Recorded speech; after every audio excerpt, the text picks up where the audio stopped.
আজ 16ই ডিসেম্বর মহান বিজয় দিবস। আমি শ্রদ্ধাভরে স্মরণ করব যে সকল বীর শহীদদের রক্তের বিনিময়ে অর্জিত এই বিজয়, এই স্বাধীনতা, এই বাংলাদেশ।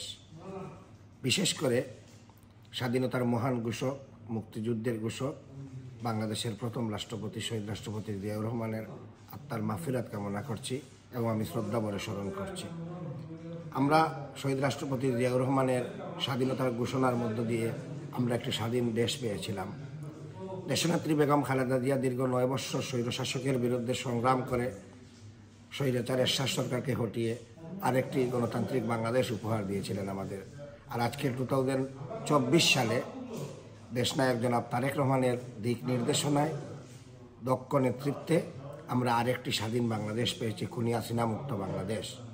আমরা বিশ্বাস করি, আমরা আশাবাদী, আমাদের প্রিয় নেতা শহীদ রাষ্ট্রপতি জিয়াউর রহমানের সুযোগ্য উত্তরসূরি, দেশনেত্রী বেগম খালেদা জিয়ার সুযোগ্য সন্তান জনাব তারেক রহমান সাহেবের নেতৃত্বে আগামী দিনে একটি সুন্দর বাংলাদেশ আমরা পাব, একটি স্বাধীন বাংলাদেশ, একটি গণতান্ত্রিক বাংলাদেশ, একটি ভোটের অধিকারের বাংলাদেশ।